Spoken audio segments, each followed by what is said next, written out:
interviewing top trombonists from around the world for International Trombone Week 2020. Up next is Jordan Murray, a heavily seasoned trombonist, educator and composer. Jordan grew up in Perth and studied at WAAPA, then Berkeley, winning the Slide Hampton Award and learning off Hal Crook, Tony Lada and Herb Pomeroy. Since then, he has played with everyone, with a list of credits a mile long. Jordan, is there anyone you haven't played with? Yes, lots.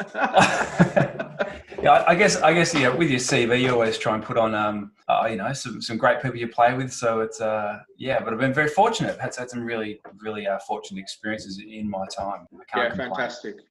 Jordan, who's your favourite jazz trombonist? In terms of my favourite trombone player, it's such a hard question because you like to take the best bits of all great trombone players, and we love them for different reasons. You know? And so I guess initially exposed to JJ, and I didn't appreciate the early trombone players until a little later on, and I guess in my training somehow kind of missed a little bit of that traditional jazz. You know, when you kind of start at bebop and then you have to kind of go back and look at the trad jazz, and I think that's systemic in the education system. I think there's such value in going back and checking out Teagarden and Miff Mould, Trummy Young, Kid Ory, all those great early players. Yeah, I mean, bebop built on what they did, so absolutely, it's silly not to start there. And you check out some of these recordings, like a Miff Mould in 1927. It's some of the stuff he's playing back then is seriously happening. Like intervallically, he's all over the trombone. Back in those days, and just because they were early trombone players, we can't dismiss the genius of some of those players there. So there's a lot to be garnered from those practitioners on the instrument, I think. So that's something I think is good to get into. But in terms of other trombone players, I think people like Ray Anderson, has always been someone who's been big on my radar, and obviously Hal Crook, who was also a teacher of mine, and Phil Wilson, who were both at Berkeley during that time. But then there's more contemporary trombone players. I mean, one of Australia's greats is Adrian Mears, who's living over in Germany at the moment. He's an extraordinary trombonist.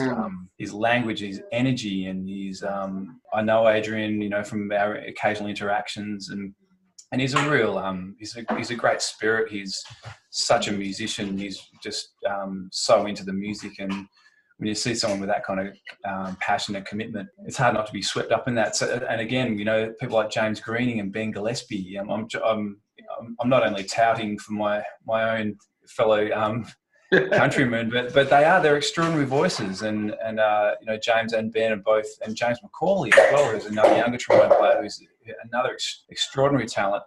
These guys, it's great to see these original voices coming out on the instrument, and I see it happening probably around where Adrian Mears is as well in Germany. There seems to be a real incredible growth of young trombone players coming out of Germany and the countries are around that kind of region. So good to see these original voices on the instrument who are trying to do something unique and different with the trombone. It's really exciting, I think. Yeah, there's a lot of interesting, unique sounds out there that these days people are making. It's a real strength that you can do something that is new, especially these days when we try to copy the greats. But I think definitely there's something to be said for individuality. And like you said, Ray Anderson, I mean, I think the first time I heard him, I'm just like, what is this guy on? He's extraordinary. I saw Ray play live in the mid-90s. He came to Berkeley and played at the Berkeley Performance Centre, and it was some of the most outrageous trombone playing I've ever heard. It was, and to hear it live, someone to have that musicality, and then not only that, but the stamina and the flexibility, dexterity on the instrument, he was just out of control. So those things, hearing those things live is one thing. You hear them on recordings, but when you hear them in person, it's pretty outrageous. I had the fortune of bumping into Ray a couple of years ago, and he's still playing as awesome as ever. He was playing at the Cornelia Street Cafe with his pocket brass band, and it was awesome. Anyway, let's move on. We could talk all day on other trombonists, but obviously we all like to take something from our favourite trombonists. So what's one thing that you've been trying to work into your own playing? I think it's with people like Ray or who I mentioned, Adrian before. They're very exciting trombone players, whether it be in the energy in their sound or whether the lyricism in their melodies, the harmonic command of changes and continuity of their improvised lines through their solos. That's someone I hear. Adrian he's a great composer. His knowledge of harmony and the trombone are such that for me he's another kind of level. You can hear the great things he's doing on the horn while he's soloing. I like Ray for that kind of just outrageous adventurousness. Yeah. You listen to people like Elliot Mason, who's just got incredible intensity and his vocabulary. He's like the new kind of modern trombonist. His command and language around the instrument is outrageous. But there's so many great guys there who are all doing something kind of a little bit different from each other, and it's trying to, I guess, appreciate what that is and take from that and applying it for your own sense and purposes. It's great to copy. We need to copy, I believe, to get some kind of sense of rhythmic language and harmonic language. And, we like at Cannonball Adderley, we have to sound like someone before we can sound like ourselves. I'm a great believer in that. It's just that where you choose to grow and I guess follow that trajectory of your uniqueness is another whole conversation. Yeah, I think it's very important to appreciate the greats, take what you can get from lots of different musicians, trombonists, all instrumentalists. I think just taking those unique bits of information and applying them to yourself, and that is the trick. That's the hard challenge, I think, in terms of practicing. There's so much to practice on the trombone. We know that we have to spend so much time on technical facility. Maintaining the instrument is so much of our practice, let alone developing our own unique style and approach. So, yeah, I think that's a challenge there, and is to take those little bits of gold from players and trying to weave those into your playing. But yeah, there's so many greats. I'll go back and listen to someone else and say, oh, that's right, I've got to go and focus a bit more on that, and phrasing or my, building range or something like that, or intensity and so on. There's so much to kind of go on. But I think that's one thing Hal Crook really taught me, is that art of how to practice effectively. And he's a great inspiration in that area. Brilliant. Let's get on to your career, Jordan. Can you talk about influences? I mean, you've talked about a few already, but maybe talk about early days, first teacher, or a big influence in your career. Yeah, I think early on when I was first exposed to the music, I had a great family friend by the name of Chris Grieve, who's a trombonist in Edinburgh at the moment, works in the Scottish National Orchestra there, and an incredible composer, musical director.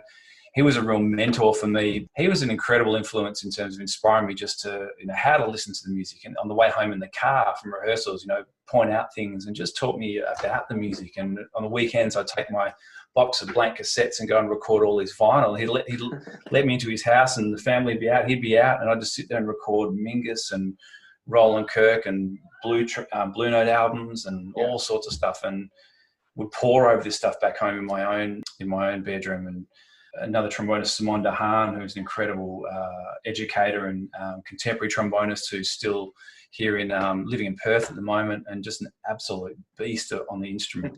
I was fortunate to have him as a teacher in my third year of playing, and it was like this instant turbo injection of what it means to be a trombone player. He said alto clef, tenor clef, bass clef, after 2 years of playing in primary school. I joke about it with someone now. I used to fake sickies to not turn up to lessons if I hadn't prepared enough or learned alto clef.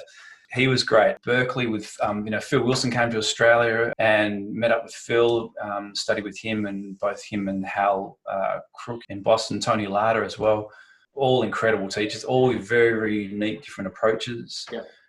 That's the amazing thing about Australia, really, is, you can feel so isolated from the rest of the world in that the people who are in your town are the people in your town. That's the breadth of people that you can get an influence from personally. But the quality of those people is still world class. It is. Like back at WAAPA, Perth is the most isolated, city probably in the world, and Pat Crichton, who was an ex-member of the Daly Wilson Big Band, started the jazz course there, and Pat was a taskmaster. But, when we look back at it, he was an incredible, devoted educator. He was passionate about it, and we're all thankful to him. These days, while we may have disagreed with some of the things that were going on while we were students, because we were students, we're like, of course, we don't do this, we don't do that, blah, blah, blah. But this guy, we're ultimately thankful for what he set up, and all the staff there, Ray Walker, Murray Wilkins, Frank Gibson Jr., who came through there as well, Wayne Sr., all these incredible, great musicians who were there encouraging us. Yeah, you're right. The small town thing does nurture this kind of supportive environment. And I think Perth is an extraordinary place for that. It always has been, and I think that works for it in that sense that people go there to bunker down and study, but there is a really great scene happening there. Do you feel like studying in Perth has prepared you for isolation? You bet. We were born in isolation, baby. No, it's that's a good pun. I like it. But thank you. Fair call. Brilliant. Everyone who's a trombonist has a funny story from something they did while they were playing, whether it be a gig or a rehearsal. Have you got something for us? I do. There's so many, I guess, with the trombone. We're often the butt end of jokes, and there was one particular one where, maybe it's not so funny. It wasn't funny at the time. It was a bit of a kick in the guts. Dave Liebman runs this great thing called the International Association of Schools of Jazz, and I think this was in the mid-90s, maybe 94, I think, and one of my mates, Jamie Ollers, and I were sent down to this with Kenny Savenka, who's a great trumpet teacher and player at Berkeley College. And he was the staff representative, and Jamie and I went down. We kind of were representing Berkeley for this International Association of Schools of Jazz thing, where they had students from Europe, from all around America, and we all kind of converged in New York, which was run by Dave Liebman. And we had workshops, master classes, and all this sort of stuff. And at the end of the workshop thing, a band was selected to play at the Newport Jazz Festival. You know, Jamie was obviously a gun saxophone player. He was obviously selected, and being a good mate, he's when the band was selected and I there was no trombone player, I wasn't selected, and I thought, fine, no problem. And Jamie, being a good mate, he's kind of says, "Hey, Dave," we were all gathered around the table while the list is being called out. And he says, "Hey, Dave, any trombone players for the band?"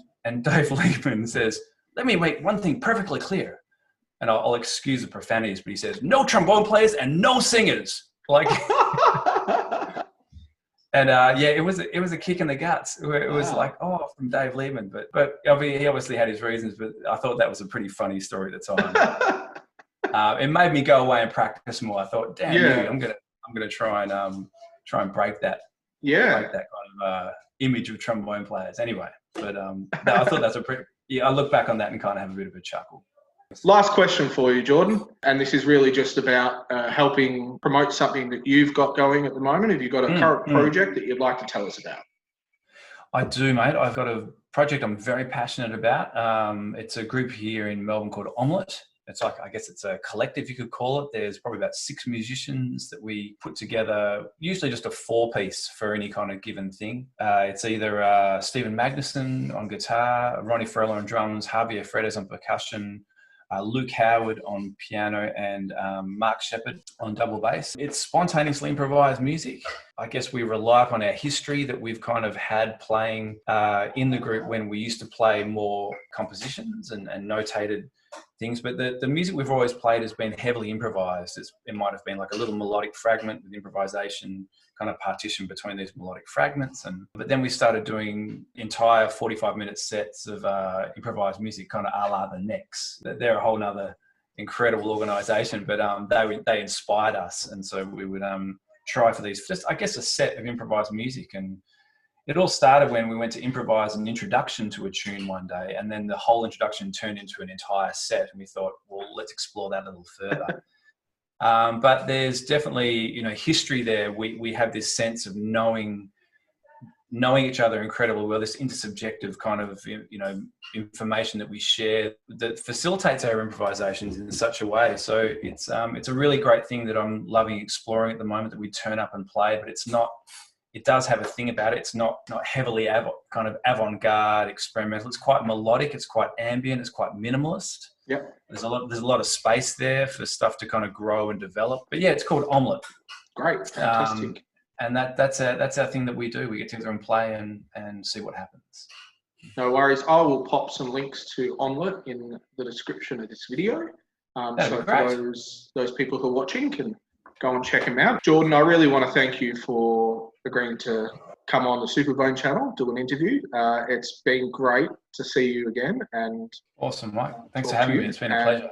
it was fantastic to hear a little bit about your history. You don't often get a chance to ask these questions of your teachers, your mentors, or even your peers.